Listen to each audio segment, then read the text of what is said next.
Bertemu kembali dengan kami, Yayasan Aurika di Surabaya. Nah, kali ini kita akan ngobrol dengan Pak Yu. Hai Pak Yu, apa kabar? Hai Bu Iva, kabar baik, alhamdulillah Sehat Pak sehat. Yu? Alhamdulillah, Alhamdulillah. alhamdulillah. Oke Pak Yu, hari ini kita akan ngobrol tentang pendidikan inklusi Pak Yu. Nah, Iya, pendidikan iya. itu kan bermacam-macam. Apa bedanya pendidikan inklusi, pendidikan khusus, dan pendidikan umum Pak Yu? Oke, baik. Apa sih perbedaan pendidikan inklusi, pendidikan khusus, dan pendidikan umum gitu ya?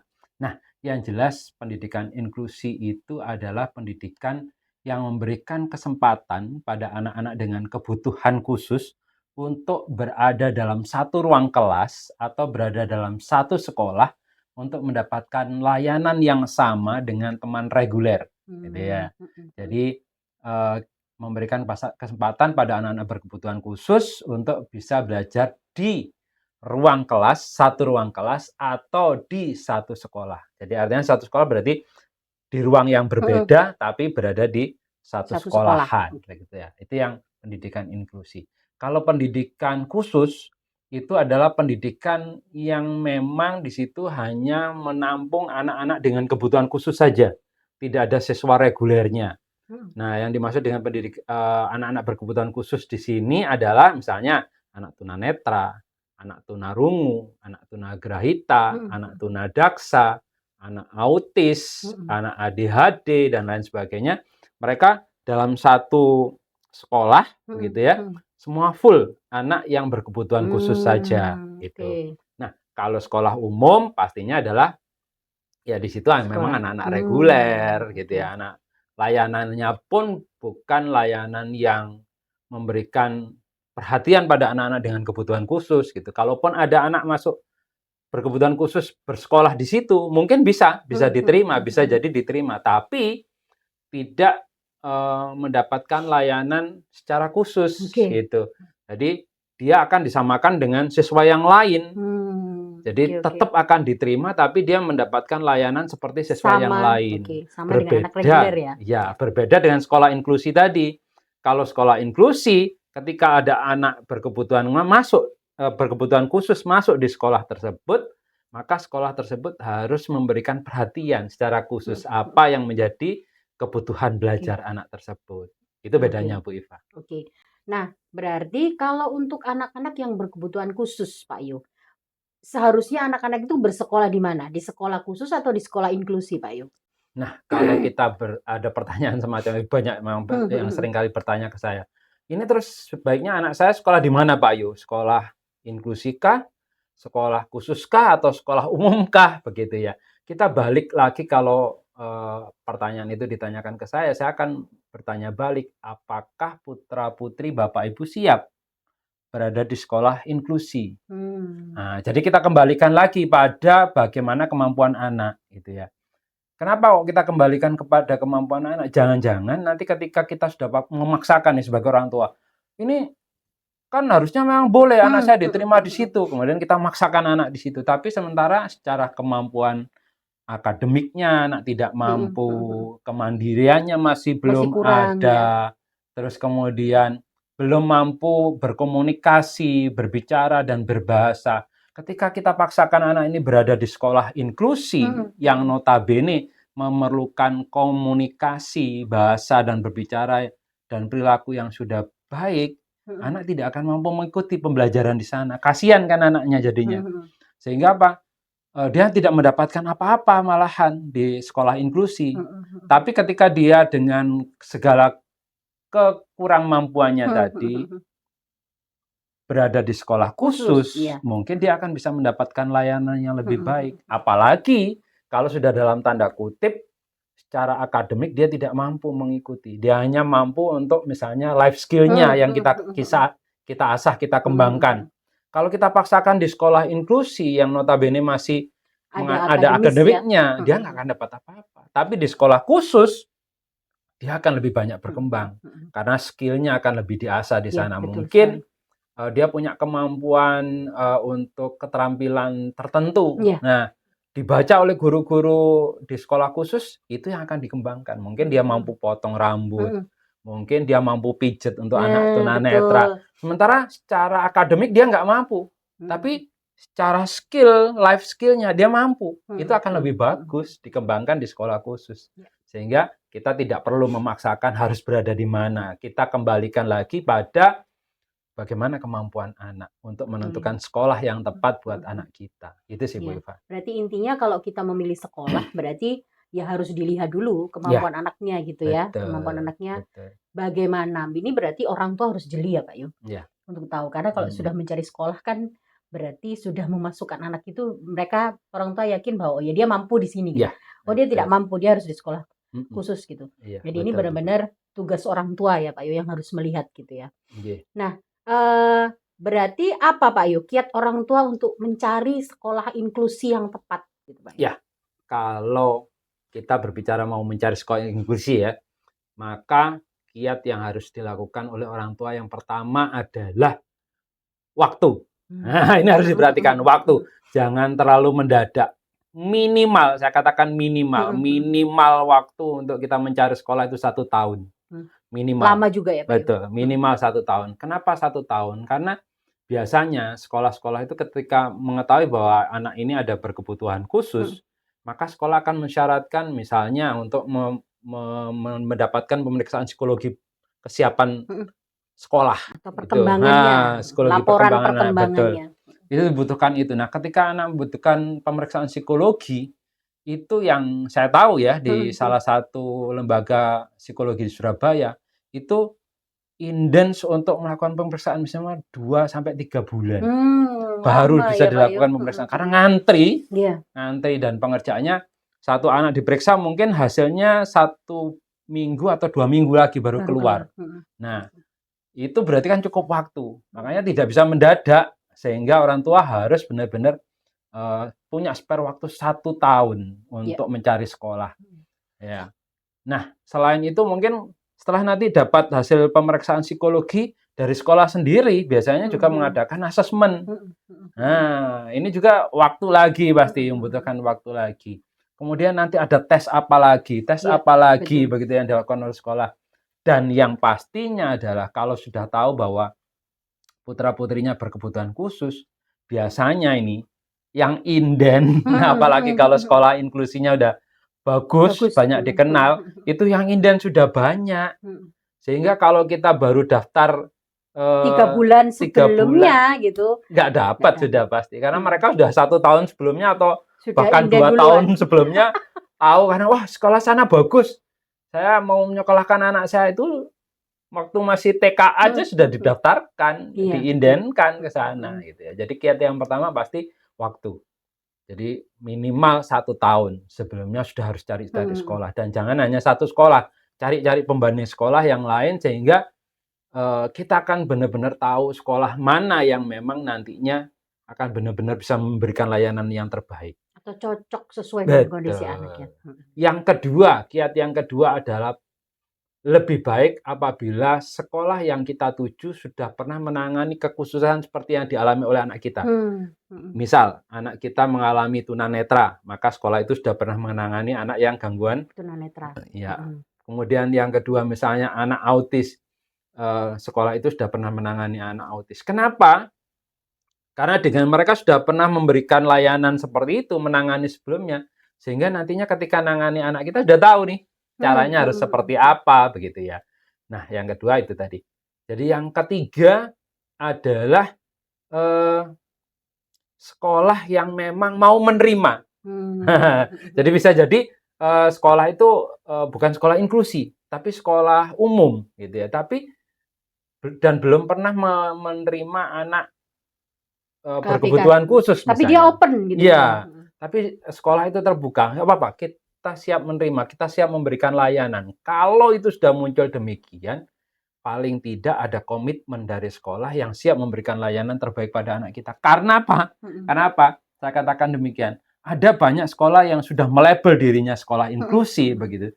Tapi pada dasarnya mereka tidak memberikan layanan. Bisa jadi mereka merasa terpaksa karena sekolah negeri gitu ya. Atau karena sudah melabel inklusi gitu ya Pak ya. Atau sekedar ya, mohon maaf ya, ada sekolah yang memang hanya mencari finansial saja gitu. Karena untuk sekolah inklusi bayarnya mahal pasti. Anak-anak berkebutuhan khusus bayarnya pasti berbeda dan itu harganya lebih mahal. mereka menerima pembayar tapi tidak memberikan layanan. Nah, ini kan sangat disayangkan begitu ya. Tapi alangkah lebih baiknya kalau memang sudah berlabel inklusi, Ya. terus kemudian siap memberikan layanan terbaik, itu pastinya. Jadi orang tua harus benar-benar itu tadi, makanya saya katakan tidak hanya ke 1-2 sekolah, tapi beberapa sekolah yang ada di lingkup terdekat dari rumah yang memang bisa terjangkau untuk Ya. memberikan layanan terbaik buat anak-anak kita. Sebagai pembanding lah istilahnya, Pak. Betul. Ya, yang terakhir adalah pastinya kiatnya adalah mencari sekolah yang secara manajemen sudah benar-benar inklusi. Nah, Oke. itu pasti akan lebih oke gitu ya. Secara perlakuan mungkin ya, Betul. secara pembelajaran ya disesuaikan dengan kondisi anak ya Ya, Pak Yu. betul. Oke Pak Yu. Nah selanjutnya apa yang harus dilakukan orang tua Pak Yu untuk menyiapkan anak-anak ini ke masuk sekolah gitu ya? Kadang-kadang Iya, orang tua betul. ya sudah masuk sekolah ya masuk sekolah aja tanpa harus mempersiapkan apa nih yang harus disiapkan ketika anak sudah memasuki usia sekolah. Gitu. Ya, oke. Nah, kalau ini yang pastinya yang pertama adalah kemandirian. Kenapa saya katakan kemandirian? Karena di dalam satu kelas atau di dalam satu sekolah itu kan eh, antara kalau di Aurika kebetulan kita cuman sedikit ya, antara 10 sampai 15 ya, paling banyak kan kita pernah 18 sih, pernah sampai 18 siswa. Di sekolah inklusi itu memang dimaksimalkan 25 ya. 10 sampai 25 orang dalam satu kelasnya. Nah, tidak mungkin kan kalau guru misalnya si A ini yang kebutuhan khusus kemudian pengen buang air kecil, gurunya harus ngantar gitu ya. Kemudian mau buang air besar, gurunya masih harus ngantar lagi. Nah, ini tidak mungkin kan dilakukan seperti itu. Sehingga orang tua harus menyiapkan kemandirian anak. Bagaimana anak bisa buang air kecil sendiri, buang air besar sendiri, pakai celana sendiri, lepas celana, pakai celana, kemudian bisa makan sendiri pastinya, minum sendiri pastinya. Jadi hal-hal kecil terkait dengan kemandirian anak ini memang harus disiapkan dari awal. Kalau memang anak akan menuju ke sekolah, gitu Iya, ya. betul. Kalau mungkin di kelompok bermain atau TK masih oke lah, karena memang itu masih tarafnya mereka sedang belajar untuk kemandirian. Tapi kalau untuk sudah SD, SMP, secara kemampuan kemandirian mereka masih belum, pasti juga akan Iya, merepotkan, betul. begitu Apalagi ya. anaknya sudah gede gitu ya Pak ya. Ayo pipis, Betul. anterin gitu. Nah, ini harus disiapkan secara kemandirian. Kemudian yang kedua yang harus disiapkan adalah kemampuan bersosialisasi. Ya, anak harus sering diajak keluar rumah untuk bisa bermain dengan teman-teman sebayanya. Sehingga anak akan tahu, oh ini loh situasi ketika saya akan berada di luar rumah, jauh dari orang tua. Itu penting sekali buat anak-anak kita, karena ketika sudah SD pasti orang tua nggak akan boleh nemenin. Kalau mungkin kayak di TK oke lah masih 1 bulan gitu masih boleh ditemenin. Tapi kalau sudah SD kan nggak begitu, sudah masuk tahun ajaran baru langsung sendiri. Iya, udah langsung sendiri. Nah, kalau ini anak sudah tidak terbiasa dari awal kan juga mereka nggak akan siap untuk itu. Jadi yang kedua adalah orang tua harus mempersiapkan anak untuk bisa bersosialisasi. Sosial emosi gitu itu ya. luar biasa Pak Yu. Betul, itu harus disiapkan. Kemudian yang ketiga adalah menyiapkan anak untuk siap dibully. Ini berbeda ini. Kenapa Pak Yu harus maaf, kenapa harus kesiapannya harus siap dibully Pak Yu? Iya. Dibully kan, tidak enak Pak Yu. Jadi ya mau tidak mau lah Bu Iva. Karena kalau di KBTK mungkin anak-anak masih nggak akan seberapa menghiraukan begitu ya. Tapi kalau sudah di tingkat SD, SMP gitu kan, ketika anak ini pakai alat gitu, anak ini kok perilakunya kok seperti ini gitu, pasti ada muncul niat-niatnya kurang baik. Atau bisa jadi bukan niat kurang baik ya, tapi karena mereka kepo, ingin tahu. Penasaran gitu ya, anak-anak kan penasaran. Nah, sehingga akhirnya kadang kita berpikir bahwa itu proses bullying gitu, padahal belum tentu juga gitu. Tapi kita harus siapkan itu dari awal dengan tujuan apa? Bukan menghindari bullying, karena bullying itu pasti dimanapun tidak akan bisa dihindari begitu ya. Tapi yang kita siapkan adalah anak-anak ini secara mental siap menghadapi bullying. Jadi kita berikan motivasi ke anak. Apapun yang dilakukan teman kamu tidak perlu menangis. Apapun yang diperlakukan teman kamu ke kamu harus tetap kuat ya. eee, sampaikan ke mereka bahwa itu karena mereka tidak tahu tentang kamu gitu ya. Kasih tahu ke mereka kenapa kamu pakai alat, misalnya kalau ada Apa yang ada temennya di telinga gitu ya? Iya, kalau betul. misalnya ada temennya yang tanya, "Ngapain sih kamu pakai itu?" Gitu. Kalau Mhm. anak yang secara mental tidak kuat, mungkin dia sudah langsung Menangis. menangis gitu. Tapi kalau kita sudah siapkan mental anak kita, nanti kalau ada temenmu yang ngelihat sinis kok kamu pakai alat atau bertanya terus-terus, kasih tahu aja, "Saya pakai alat karena saya tidak dengar. Saya pakai alat biar saya bisa dengar, saya bisa berbicara dengan kamu," gitu. Nah, itu kita siapkan. Apalagi juga Iya, mempersiapkan diri sebagai orang tua iya, betul. untuk melihat bahwa itu bukan proses bullying Iya, gitu ya. Karena betul. kadang orang tua sendiri yang, "Anakku kok digituin sih Iya. sama gurunya?" Oh, anakku Iya, betul.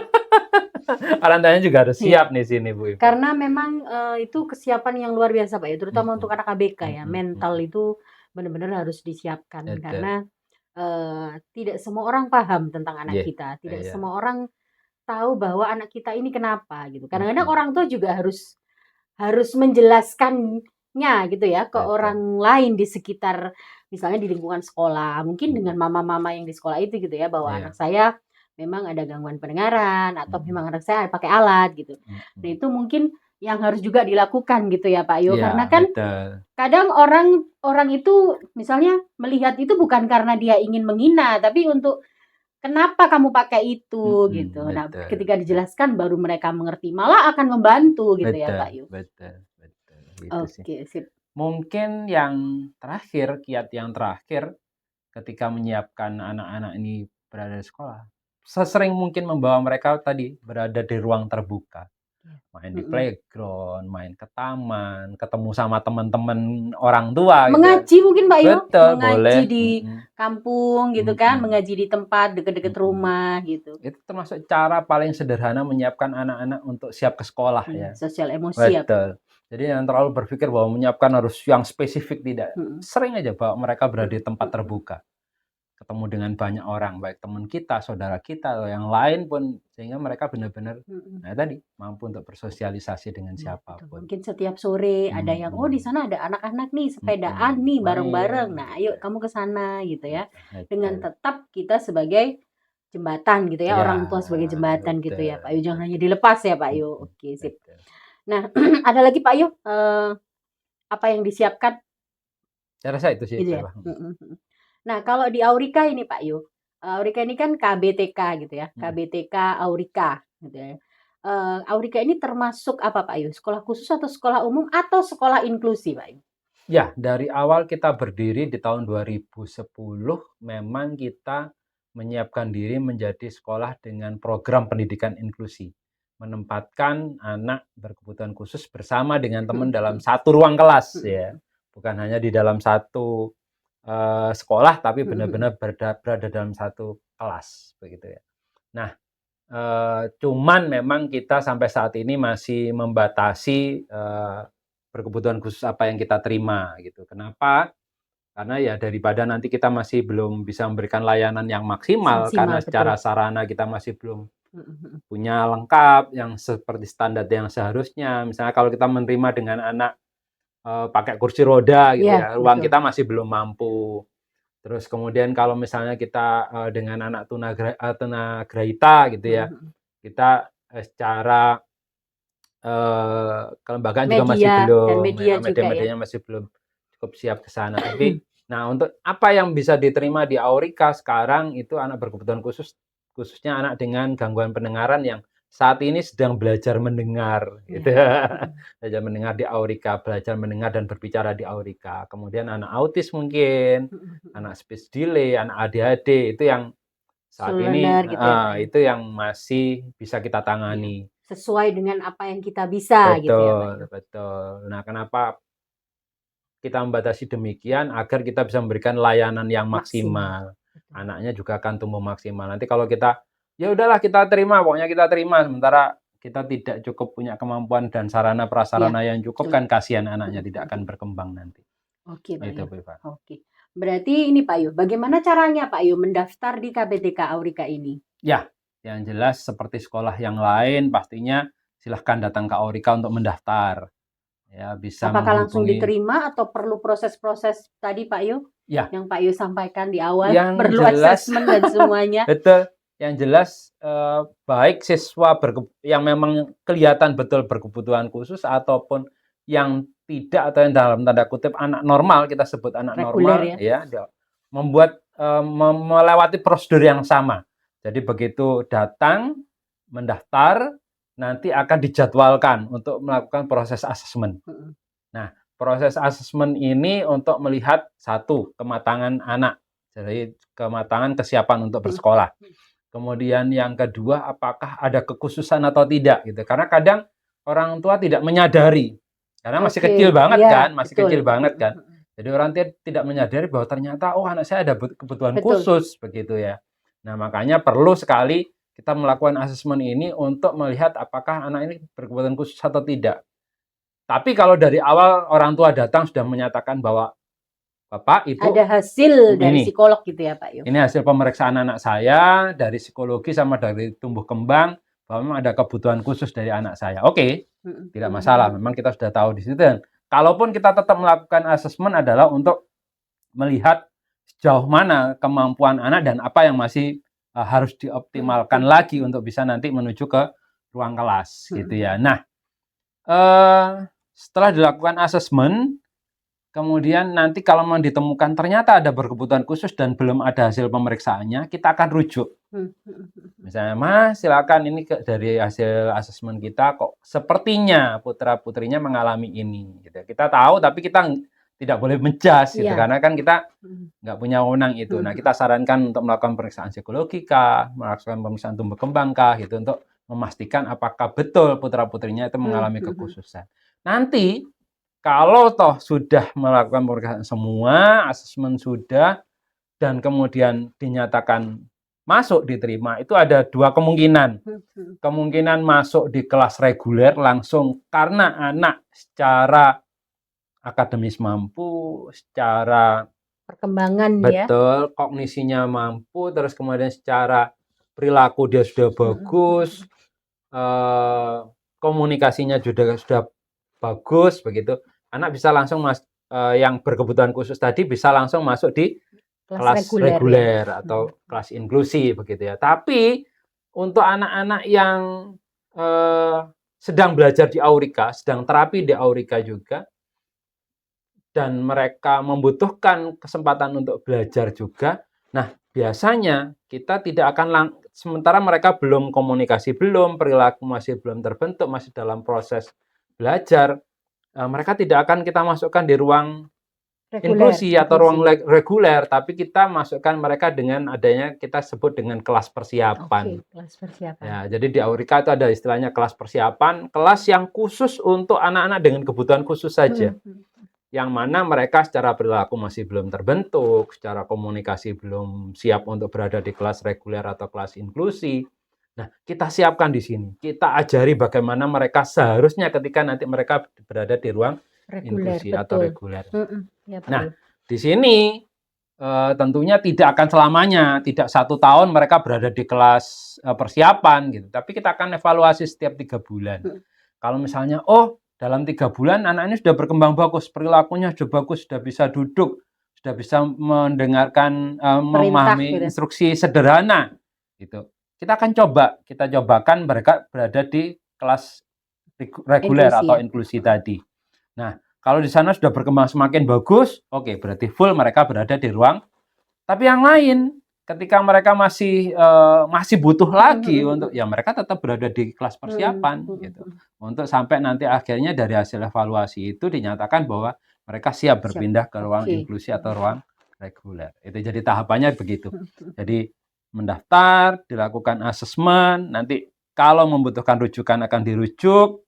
Nah, ketika diterima bisa masuk ke antara 2 ruang. Kelas reguler langsung atau kelas inklusi langsung atau kelas persiapan atau di kelas persiapan dulu gitu. Oke, berarti artinya meskipun anak dengan ABK kita juga masih tetap asesmen ya Pak Yu. Di ABK itu ada asesmen tertentu yang memang nantinya bisa kita tahu ya dia mampu di kelas reguler dan di kelas atau dia di kelas persiapan. Dan di kelas persiapan itu tidak harus dalam 1 tahun ya Pak Yu. Misalnya kayak sekolah harus naik kelas 1 gitu enggak ya, tapi evaluasinya per 3 bulan ya Pak Yu. ada yang cepat, ada juga yang lambat gitu ya Pak Yu? Ya, Tergantung pada kemampuan anak juga ya. Ya. Oke. dan pastinya juga orang tua. Oh ya betul. Bukan hanya anak ya, kita selalu nuntut Oh, iya. orang tua untuk Bekerja sama. bekerja gitu ya. sama. Gitu. Kalau di Aurika jangan harap orang tua menyerahkan anaknya saja ke sekolah, gitu. Tapi orang tua memang selalu kita tuntut, kita kasih PR anaknya, bukan PR dengan tujuan memberikan beban ke anak untuk belajar, tapi PR untuk membuat orang tua dan anak ini bersinergi belajar. Betul. Sehingga anaknya akan berkembang dengan lebih maksimal. Begitu. Tapi memang pasti terlihat ya Pak Yu, ketika orang tua itu mempunyai memberikan stimulasi yang maksimal, misalnya dalam 3 bulan, 2 bulan kalau kita pernah terima itu ya Pak Yu, di kelas persiapan cuma 2 bulan, itu langsung bisa masuk kelas reguler ya Pak Yu. Betul. Oke. Nah Pak Yu, bagaimana caranya mendaftar di KBTK Aurika Pak Yu? Ya, kalau bagaimana caranya mendaftar, bisa lewat telepon di admin. Ada di bawah ini. Nanti biar admin menuliskan, biar telepon di admin, atau mungkin bisa ngelihat di website kita, Yayasan Aurika, di Facebook kita, Instagram kita, atau di YouTube kita. Ya, di sana ada informasi bagaimana cara mendaftar di Aurika. Oke, terima kasih Pak Yu. Dan jangan lupa jika ada yang ingin mendaftar boleh nanti atau lihat di Google Pak Yu ya. Boleh. Ada telepon di situ Yayasan Aurika atau sosmed-sosmed kita semua punya. TikTok juga ada ya Pak Yu. Iya. Instagram itu tadi yang Pak Yu sebutkan, YouTube dan semuanya. Nanti bisa dilihat di media sosial Yayasan Aurika. Terima kasih Pak Yu untuk obrolan kita hari ini. Nanti kita ngobrol-ngobrol lagi dengan tema yang lebih menarik. Terima kasih Pak Yu. Sampai jumpa dan terima kasih. Terima kasih.